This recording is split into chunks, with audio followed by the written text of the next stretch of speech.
الحمد لله نحمده ونستعينه ونستغفره ونؤمن به ونتوكل عليه ونعوذ بالله من شرور أنفسنا ومن سيئات أعمالنا من يهد الله فلا مضل له ومن يضلله فلا هادي له ونشهد أن لا إله إلا الله وحده لا شريك له الذي له الملك وله الحمد فعال لما يريد ونشهد أن سيدنا وسندنا وحبيبنا ومولانا محمدا عبده ورسوله الذي أرسله بالحق بشيرا ونذيرا وداعيا إلى الله بإذنه وسراجا وقمرا منيرا أما بعد فقد قال الله تعالى في كلامه المجيد وفي فرقانه الحميد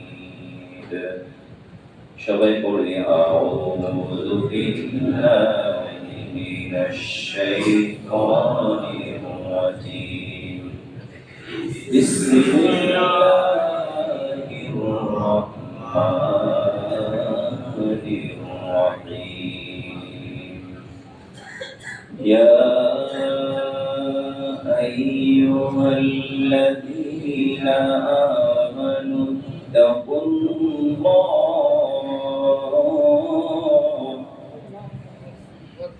آمنوا اتقوا الله ولتنظر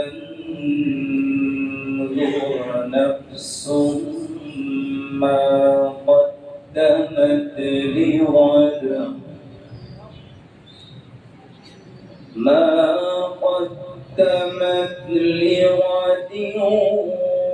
واتقوا الله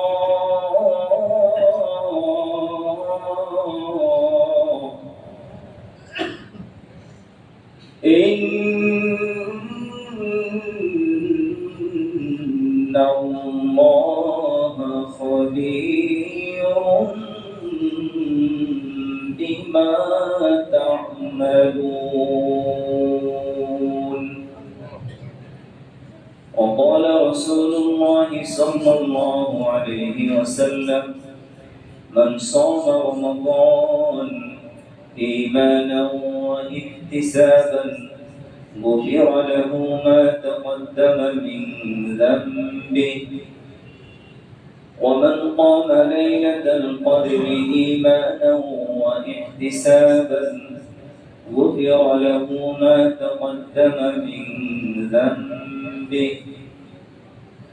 أو كما قال عليه الصلاة والسلام وقال تعالى في شان حبيبه آمرا ومخبرا إن الله وملائكته يصلون على النبي يا أيها الذين آمنوا صلوا عليه وسلموا تسليما تشرك لي اللهم صل على محمد وعلى آل محمد كما صليت على إبراهيم وعلى آل إبراهيم إنك حميد مجيد اللهم بارك على محمد وعلى آل محمد كما باركت على إبراهيم وعلى آل إبراهيم إنك حميد مجيد خلق العلا بكماله كشف الدجى بجماله حسنت جميع خصاله صلوا عليه وآله وہ زمانہ میں معزز تھے مسلمان ہو کر اور تم گھر بنے ہو تارک قرآن ہو کر بلغ العلا بکمالہ کشف الدجى بجماله حسنت جميع خصاله صلوا عليه وآله মুআজ্জাজ মুহতারাম সম্মানিত মুসলিয়ান কিরাম সর্বপ্রথমে আল্লাহ রাব্বুল আলামিনের আলিশান দরবারে শুকরিয়া আদায় করছি যিনি আমাদেরকে দয়া করে ভালোবেসে মহব্বত করে রহমত মাগফিরাত এবং নাজাত ধন্য মাস অসংখ্য অবারিত নিয়ামত ধন্য মাস কোরআন নাজিলের মাসে আজকের এই মাহে রমাদানের হয়তোবা সর্বশেষ জুমায় যদি রোজা 30টা হয় তাহলে আমরা আরেকটা জুমা পাবো ইনশাআল্লাহ আর 29টা হলে আজকের এই জুমাটি এই রমজানের জন্য অথবা আমাদের জীবনের জন্য হতে পারে শেষ জুমা ঠিক কিনা বলে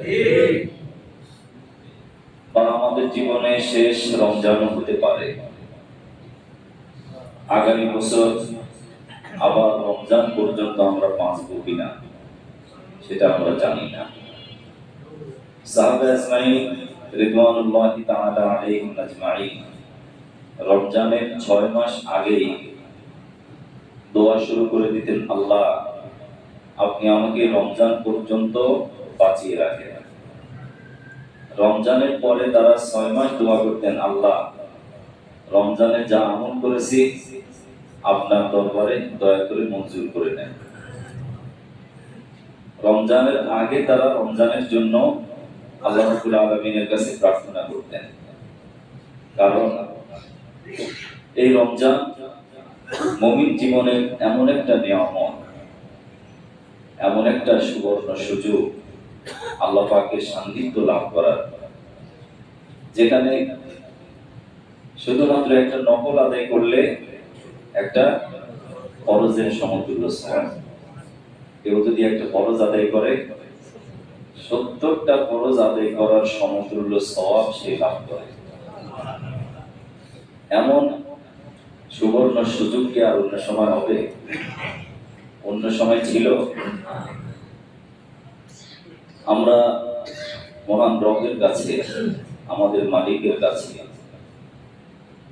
বিনীতভাবে প্রার্থনা করি যে হে আল্লাহ রমজানের 22টি রোজা শেষ হয়ে গেল আজকে কততম রোজা 23তম রমজান এই 23 রোজা পর্যন্ত আপনি আমাকে যা তৌফিক দিয়েছেন আমার দ্বারা যা কিছু আমল হয়েছে আল্লাহ রাব্বুল আলামিন যেন মঞ্জুর করে নেন আমিন আরেকটু জোরে বলেন আমিন আমিন শব্দের অর্থ হলো আল্লাহুম্মা তাকাব্বাল হে আল্লাহ আপনি কবুল করে নেন আমিন কারণ আমরা যা কিছু আমল করি ভালো করি খারাপ করি নেক আমল করি অথবা বদ আমল করি গুনাহ করি অথবা নেকি করি প্রত্যেকটা আমলেরই একটা নতিজা একটা ফলাফল আছে আছে না নেই আছে তো রমজানের শেষ জুমা হিসাবে অনেকে মনে করে থাকেন জুমাতুল বিদা যে শেষ জুমা তো শেষ জুমা তার জন্য যে সামনের জুমা আর পাবে না ঠিক কিনা বলে সামনের জুমা পর্যন্ত সে হয়তো আর দুনিয়াতে থাকবে না সেজন্য তার জন্য হতে পারে শেষ জুমা কিন্তু আমার আপনার জীবনে তো আরো জুমা ছিল সামনেও আসতে পারে ঠিক কিনা বলে অতএব রমজানের শেষ জুমা হিসাবে আলাদা কোনো ফজিলত নেই আলাদা কোনো মর্যাদা নেই তবে শেষ সময় বিদায়ের বেলায় বিদায়ের মুহূর্তে আমি রমজানকে কিভাবে বিদায় দিলাম কিভাবে রমজান আমার থেকে বিদায় নিয়ে যাচ্ছে কারণ এই রমজান কিয়ামতের দিন কথা বলবে, এটা বিশ্বাস হয়তো। নবীজি বলেছেন যে রমাদান এবং কোরআন ইয়াশফাআনি লিআবদিহি, যে রোজা এবং কোরআন এই দুটা কিয়ামতের দিন বান্দার জন্য সুপারিশ করবে। রমজান যদি কথা বলে, রমজান হয়তো আমার সাথে এখন কথা বলছে যে আমি কিন্তু বিদায় নিয়ে যাচ্ছি। আমাকে পেয়েছো, আল্লাহ রাব্বুল আলামিন তোমার প্রতি দয়া করেছে, আমাদের প্রতি দয়া করেছেন, আমরা রমজান পেয়েছি। এখন রমজান সে নীরবে আমাদের কানে কানে বলে যাচ্ছে যে আমি কিন্তু চলে যাচ্ছি। আমি আসছিলাম রহমত নিয়ে, আমি আসছিলাম মাগফিরাত নিয়ে, আমি আসছি জাহান্নাম থেকে মুক্তির বার্তা নিয়ে। এখন আমার বিদায়ের সময় হয়েছে, আমাকে একটু ভালোভাবে বিদায় দাও, ভালোভাবে সুন্দর করে আমাকে একটু বিদায় দাও। বিদায়ের সময় যেন আমি বলতে পারি যে রমজান পেয়েছে, আমার সাথে ভালো ব্যবহার করেছে, হে আল্লাহ আপনার এই বান্দাকে আপনি মাফ করে দেন। রমজান আমার পক্ষে যদি কিয়ামতের দিন আল্লাহর কাছে এই কথা বলতে পারে, তাহলে আমার আপনার জীবন ধন্য, ঠিক কিনা বলে? কিন্তু যদি আমার আপনার পক্ষে রমজান যদি অভিযোগ করে, আমার আপনার বিপক্ষে যদি অভিযোগ করে, সেই অভিযোগটা কিন্তু আল্লাহ সরাসরি শুনবেন। এজন্য নবীজি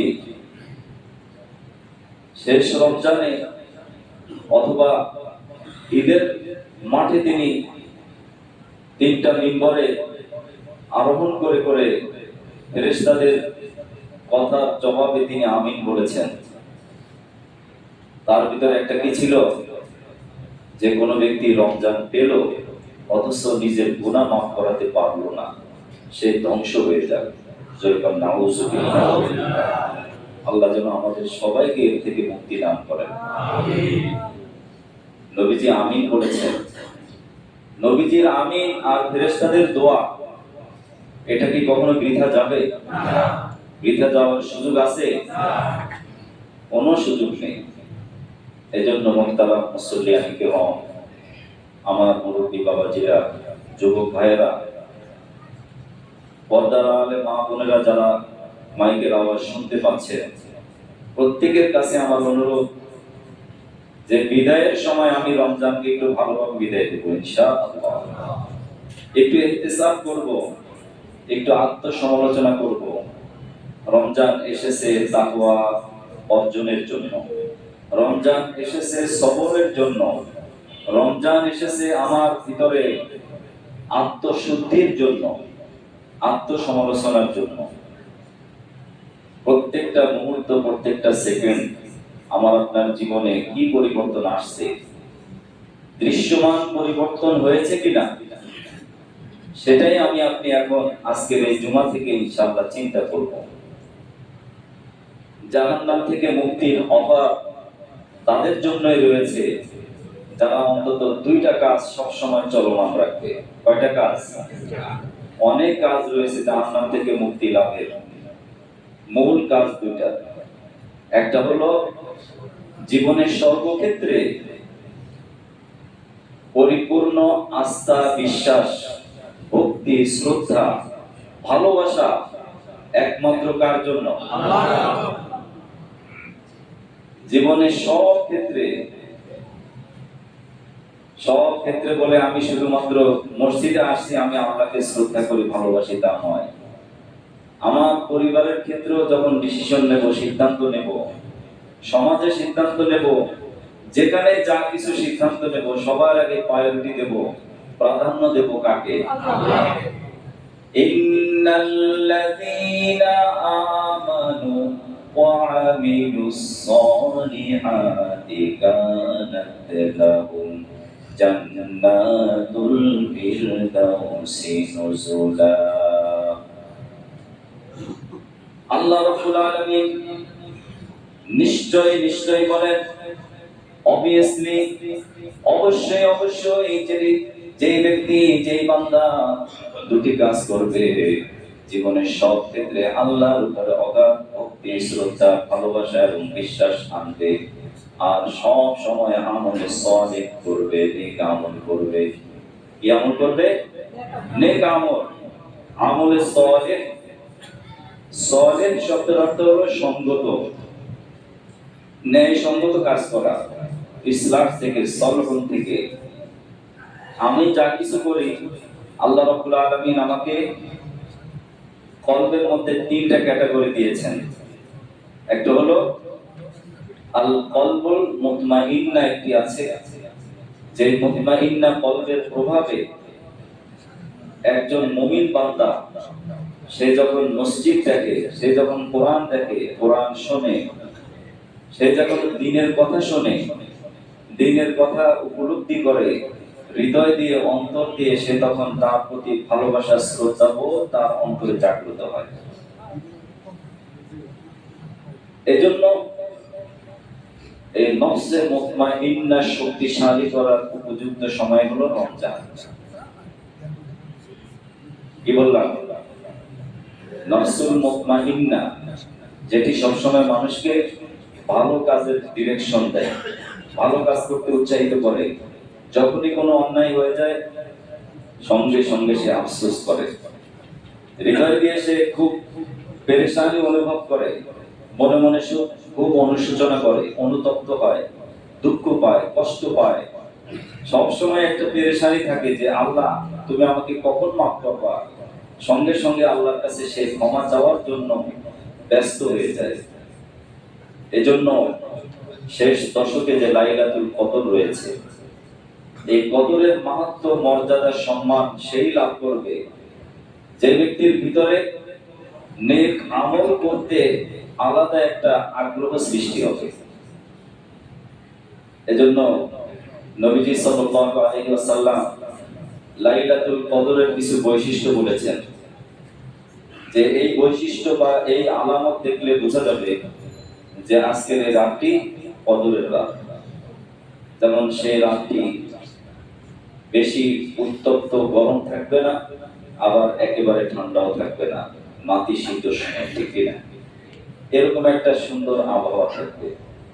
গত রাতটা মনে হয় যেন এমন একটা আবহাওয়া ছিল, আবার মনে হয় যেন তার আগের রাতটাও আবহাওয়া ছিল। যাই হোক, যেহেতু নবীজি এই বিষয়টা বলতে পারেননি, আল্লাহ রাব্বুল আলামিন তাকে ভুলিয়ে দিয়েছেন। দুইজন সাহাবী পরস্পর একে অপরের সাথে ঝগড়ায় লিপ্ত হয়। নবীজি বলেছেন যে আল্লাহ আমাকে বলেছিলেন কিন্তু আমি ভুলে গেছি, তবে তোমরা ইলতামিসুহা আল আশরিল আওয়াখিরি ফিল বিত্রি রমাদান, অর্থাৎ রমজানের শেষ দশকের বেজোর রাতেই তোমরা এই কদর তালাশ করো। তো কদরের রাতের ইবাদত কার জন্য,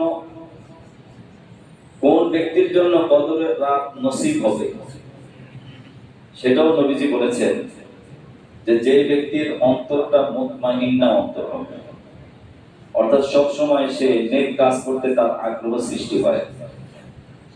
2 রাকাত নামাজ পড়েছে, প্রত্যেকটা রুকুন, প্রত্যেকটা আরকান, কিরাত পড়া, রুকু করা, সিজদা করা, 2 সিজদার মাঝখানে বসা, প্রত্যেকটা রুকুনে রুকুনে সে মজা পাচ্ছে। এই মজা কিন্তু বোঝানো যাবে না, যাবে? স্বাভাবিকভাবে আমার এক উস্তাদ তিনি বলতেন যে যারা ইলম শিক্ষা করে, আলেম বা যারা হাফেজে কোরআন, তারা কোরআন পড়ে যে কি মজা পায়, অথবা আলেমরা যে ইলম চর্চা করে তারা যে কি মজা পায়, সেটা সাধারণ পাবলিককে বোঝানো যাবে না। যারা ইলম শিক্ষা করে নেই বা যারা মাদ্রাসায় পড়ে নেই তাদেরকে এটা বোঝানো যাবে না।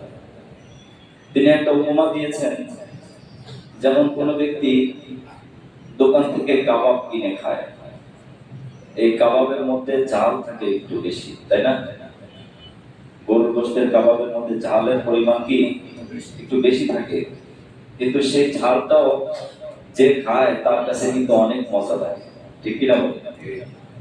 এখন কোন ব্যক্তি যদি জীবনে কোনোদিন কাবাব খায় না, দেখেও নেই, সে বলছে, ভাই তুমি এত কষ্ট করে এমন জিনিস কিনে খাচ্ছ যে তোমার চোখ থেকে পানি পড়তেছে, তুমি ওটা আমাকে দিয়ে দাও, তোমার আর এত কষ্ট করতে হবে না।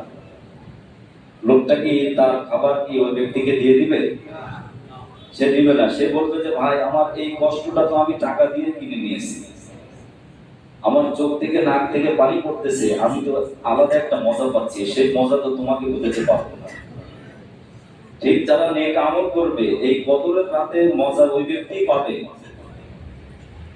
যে তার কাছে মনে হবে 2 রাকাত নামাজ পড়েছি, হলো না, আরো 2 রাকাত পড়ি, কোরআন তেলাওয়াত করেছি, 1 পৃষ্ঠা 2 পৃষ্ঠা পড়েছি, ভালো লাগে না, আরেকটু পড়ি, সাদকা করেছি, আরেকটু করি, তওবা করেছি, আরেকটু তওবা করি।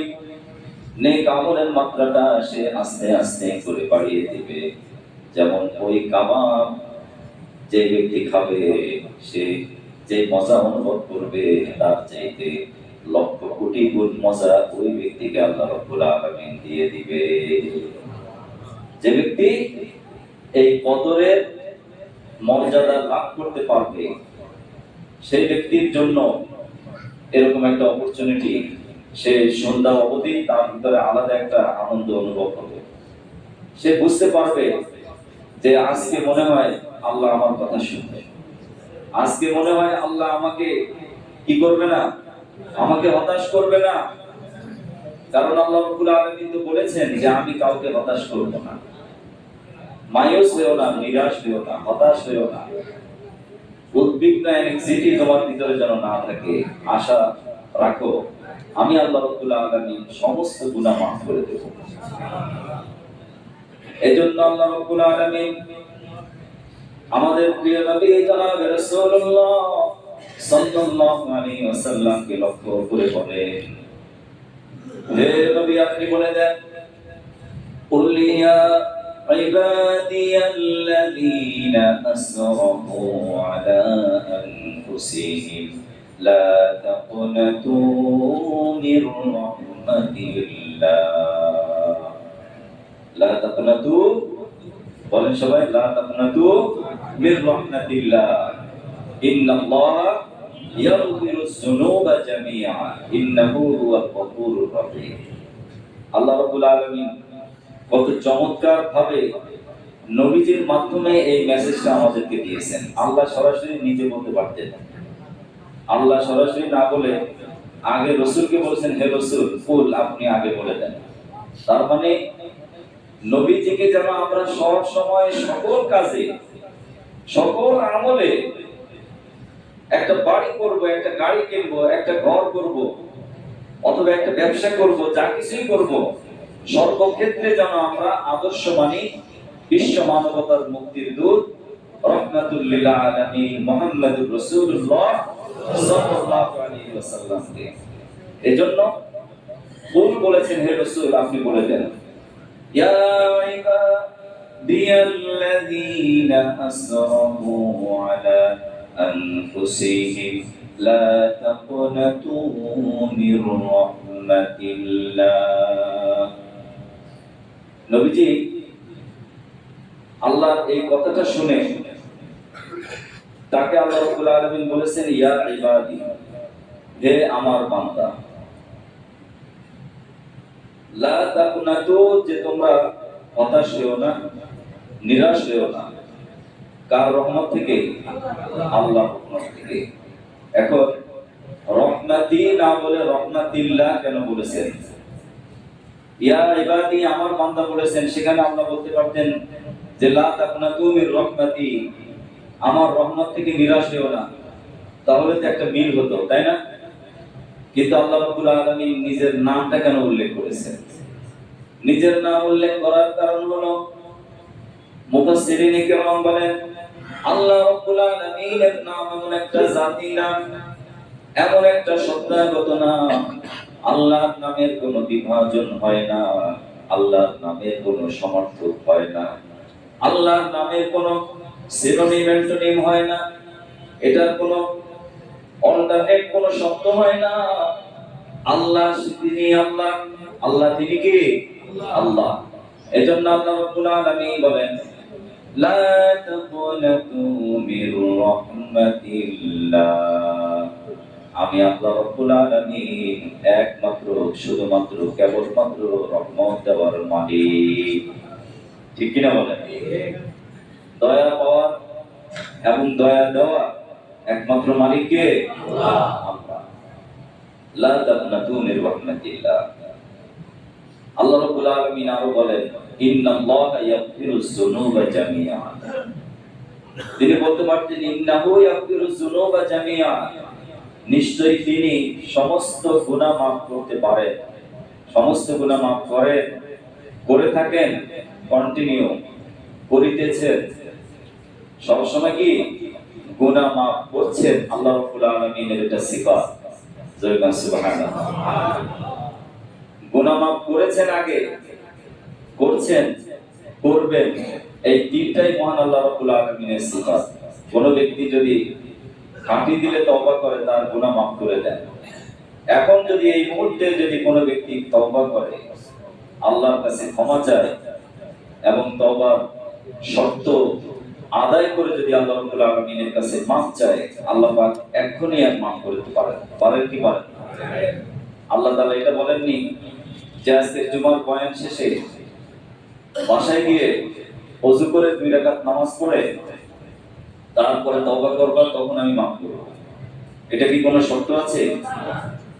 এখন এই মুহূর্তে আমি যদি মনে মনে আমার নিজের গুনার কথা স্মরণ করি, প্রত্যেকের গুনার কথা স্মরণ করি, প্রত্যেকেই জানি আমার ঘরে আমার কি আছে, আমার অন্তরটা আমি কি দিয়ে কলুষিত করেছি, আমার হাত, আমার পা, আমার চোখ, আমার কান, আমার অঙ্গ প্রত্যঙ্গ দিয়ে আমি কি কাজ করেছি, এটা আমরা সবাই সবার নিজের অবস্থা জানি।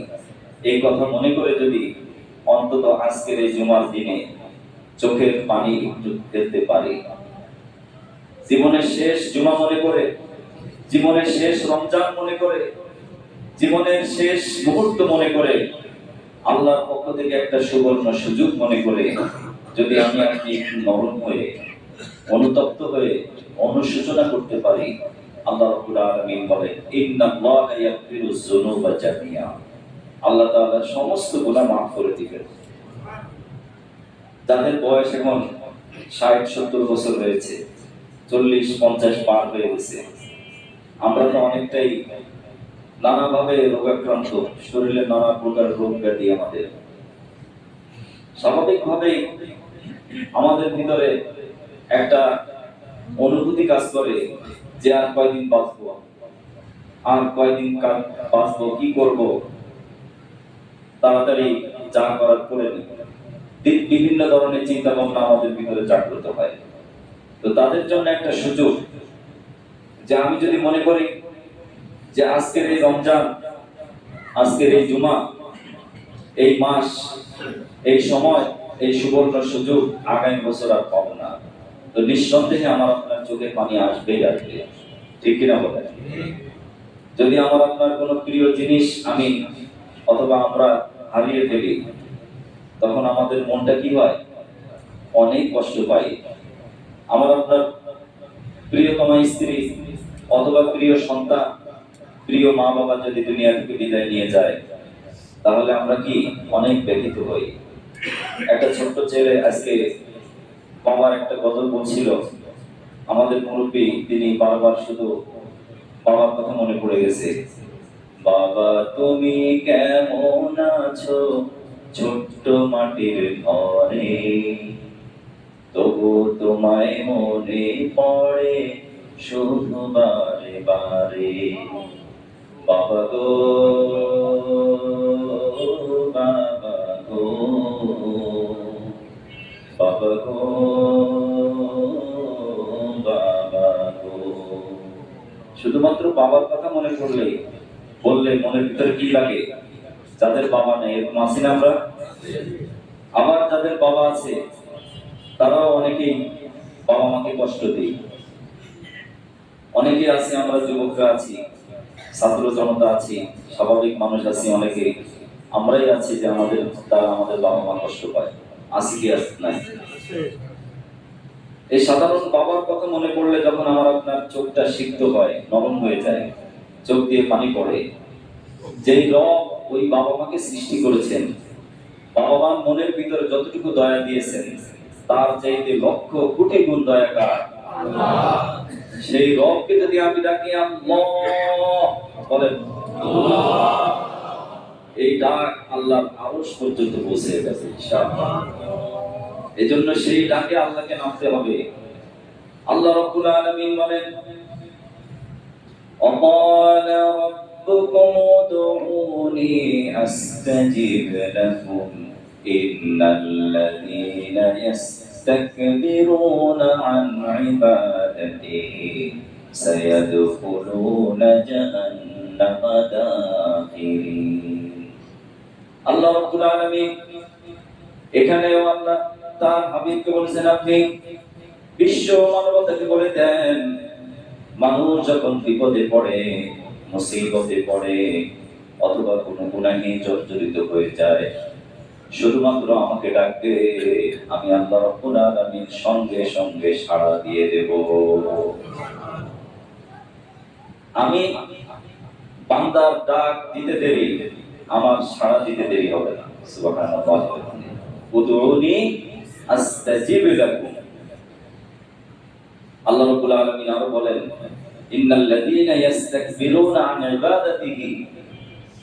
আমার অনেক বান্দারা আছে যারা অপরাধে জর্জরিত, বিভিন্ন ধরনের অপরাধের সাথে তারা সংশ্লিষ্ট, অপরাধ প্রবণতা তাদেরকে একেবারে ঘিরে ফেলেছে।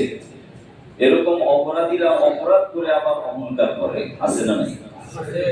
অনেকে আছে জনমনে আতঙ্ক সৃষ্টি করে, অনেক অপরাধ করে, মানুষের সম্মান সম্পদ লুণ্ঠন করে, সম্পদ নষ্ট করে, বিভিন্ন ধরনের বিপদের কারণ হয়। এই ব্যক্তিরা আবার ইয়াস্তাকবিরুনা, তারা আবার অহংকার করে, আছে না নাই? এই সমস্ত অহংকারী যারা অপরাধী, তাদের ব্যাপারে আল্লাহর পক্ষ থেকে কঠোর কথা, সায়াদখুলুনা জাহান্নামা দাখিরিন, তাদেরকে অবশ্যই অনন্ত অসীমকালের জন্য জাহান্নামে নিক্ষেপ করা হবে। নাউযুবিল্লাহ। এজন্য জাহান্নাম থেকে মুক্তি লাভের প্রধানত দুটি কাজ। এক নম্বর হলো আমার জীবনের সর্বক্ষেত্রে শ্রদ্ধা, ভালোবাসা, ভক্তি এবং মায়া মহব্বত থাকবে কার প্রতি? আল্লাহর প্রতি। দুই নম্বর হলো জীবনের সব ক্ষেত্রে নেক আমলকে আমি বেছে নিব, ভালো কাজটাকে বেছে নেব। প্রত্যেকটা ক্ষেত্রে যখন আমি ভালো কাজ করব, তখনই আমার জন্য জান্নাতুল ফিরদাউস উন্মুক্ত হয়ে যাবে। ঠিক কিনা বলেন? জাহান্নাম থেকে মুক্তি লাভের আরেকটি আমলের কথা নবীজি বলেছেন, যে ব্যক্তি প্রত্যেকটা আমলের সাথে তওবাকে অপরিহার্য করে নিবে, তওবা ইস্তিগফার করবে এবং ইস্তিগফারে সে অভ্যস্ত হবে, সমস্ত আমলগুলো আল্লাহর দরবারে সহজে মঞ্জুর হয়ে যাবে। আমরা অনেকে মনে করি যে অনেক নামাজ পড়েছি, আমরা তওবা করব কেন? প্রত্যেকটা নামাজের সাথেই নবীজি প্রত্যেক ফরজ নামাজের পরে 3 বার পড়তেন আস্তাগফিরুল্লাহ। কয়বার পড়তেন? বলেন সবাই, 3 বার। আস্তাগফিরুল্লাহ, আস্তাগফিরুল্লাহ, আস্তাগফিরুল্লাহ। ফরজ নামাজ আল্লাহ পাকের মহান হুকুম, তারপরেও তিনি 3 বার কেন ইস্তিগফার করেছেন? তার কারণ হলো যে ফরজ নামাজ মহান আল্লাহ তাআলার মহান হুকুম, এর নিয়ম কানুনগুলো পালন করাও অপরিহার্য। বাচ্চাদের পরীক্ষা নিয়েছি আমরা, এই পরীক্ষার মধ্যে নামাজ সংক্রান্ত অনেক প্রশ্ন ছিল। নামাজের আহকাম কয় ফরজ, নামাজ ভঙ্গের কারণ কয়টি, নামাজের ওয়াজিব কয়টি, ওযু ভঙ্গের কারণ কয়টি, ওযুর সুন্নাত কয়টি, এগুলো আমার আপনার প্রত্যেকের দায়মি ফরজ জানা। দায়মান মানে এটা থেকে দায় মুক্তি পাওয়ার কোনো উপায় নেই, আছে? এখন যদি আমি আপনি একে অপরকে জিজ্ঞেস করি, যদি কাউকে জিজ্ঞেস করা হয়, বলেন তো নামাজের ওয়াজিব কয়টা? নামাজের ওয়াজিব 14টা, এটা হয়তো আমরা 2-4 জন জানবো, এখানে আমরা যত মানুষ আছি, কিন্তু অনেকে বলতে পারবো না। নামাজ ভঙ্গের কারণ কয়টা? এটা আমরা অনেকে জানি 19টা, কিন্তু অনেকে বলতে পারবো না, ঠিক কিনা বলেন? কিন্তু নামাজ ভেঙে গেলে বলতে পারি হয়তো যে নামাজে কথা বলা, নামাজে অশুদ্ধ পড়া, নামাজে শব্দ করা, হ্যাঁ, এই ধরনের তেলাওয়াতে যদি অশুদ্ধ পড়ি নামাজ ভেঙে যাবে। বিভিন্ন বিষয় আমরা জানি, কিন্তু এগুলো আমরা চর্চা করি না। এজন্য অন্তত আহকামে নামাজ, নামাজের হুকুম আহকাম সংক্রান্ত যে বই বা কিতাব রয়েছে, বাংলা ভাষায় এখন অসংখ্য কিতাব আছে, ভালো ভালো লেখকের বই, ওলামায়ে কেরামদের স্বীকৃত যে সমস্ত বইগুলো রয়েছে, আমরা এই নামাজের আহকামগুলো শিখবো। কারণ এটা আমার আপনার দায়ী খরচ। নেক আমল করতে হলে, জাহান্নাম থেকে মুক্তি পেতে হলে, জান্নাতে যেতে হলে, বিশেষ করে জান্নাতুল ফেরদাউসের অধিকারী হতে হলে স্বচ্ছ ঈমান এবং শুদ্ধ নামাজ ছাড়া কোনো উপায় নেই। আছে? নামাজ যদি অশুদ্ধ হয় তাহলে সেই নামাজ আল্লাহর দরবারে মঞ্জুর হবে? এই জন্য নামাজের পরে যে নামাজের ভিতরে যেভাবে রুকু করার কথা সেভাবে হয়তো রুকু করতে পারি নাই, যেভাবে সাজদা করার কথা সেভাবে হয়তো আমার সিজদা হয়নি, যেভাবে কিয়াম করার কথা সেভাবে হয়তো আমি দাঁড়াতে পারিনি। নামাজে নানা ধরনের অপরাধ হয়েছে, আমার ইচ্ছাই হয়েছে, অনিচ্ছাই হয়েছে, শয়তানের ধোঁকায় পড়ে মন বিভিন্ন জায়গায় গেছে। এজন্য নামাজের শেষে নবীজি শিখিয়েছেন তিনবার বলো আস্তাগফিরুল্লাহ, আস্তাগফিরুল্লাহ, আস্তাগফিরুল্লাহ, আস্তাগফিরুল্লাহ। হে আল্লাহ আমি ক্ষমা চাই, হে আল্লাহ আমি ক্ষমা চাই, আপনি আমাকে মাফ করে দেন। এই নামাজটা আপনি কবুল আর মঞ্জুর করে নেন বলি আমিন। এজন্য মুহতারাম হাজিরিন, তওবা ইস্তিগফারকে আমার আপনার জীবনের জন্য একটা অপরিহার্য করে নেব। এই শেষ জুমায় আমাদের এটা করণীয়। এরপরে রমজান সাদাকা দেওয়ার মাস, সাদাকা নেওয়ার মাস না দেওয়ার মাস? কিন্তু আমরা অনেককে দেখি শুধু সদকা নেওয়ার কাজেই ব্যস্ত থাকে, ঠিক কিনা বলেন? তো যারা প্রকৃতপক্ষে অভাবী আমরা তাদেরকে দেখে সদকা দেব, কিন্তু একান্ত বিপদে না পড়ে কোনো ব্যক্তি যদি হাত পাতে, কারো কাছে সাহায্য প্রার্থনা করে, যত জায়েজ কাজ আছে তার মধ্যে সবচেয়ে নিকৃষ্ট কাজ এটাই যে কারো কাছে কোনো কিছু চাওয়া। কারণ দেওয়ার মালিক কে? আল্লাহ। আল্লাহর কাছে যদি আমি চাই, আল্লাহ রাব্বুল আলামিন এমন জায়গা থেকে আমার রিজিকের ব্যবস্থা করবেন যা আমি কল্পনা করতে পারবো না, ঠিক কিনা বলেন?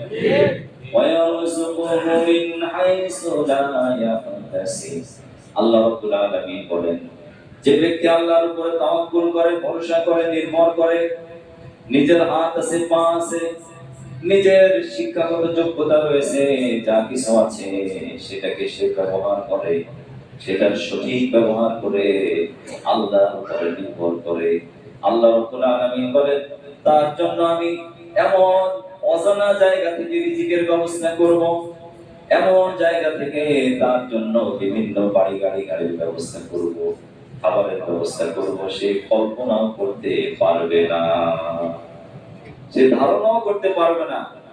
ধারণা অতীত, কল্পনা অতীত, রিজিক আল্লাহ রাব্বুল আলামিন তার জন্য বরাদ্দ করে দিবেন। শুধুমাত্র মানুষ ছাড়া পৃথিবীতে আর যত প্রাণী আছে প্রত্যেকটা প্রাণী নির্ভর করে একমাত্র কার উপরে? আল্লাহ ছাড়া কোনো মানুষের উপরে তারা নির্ভর করে না।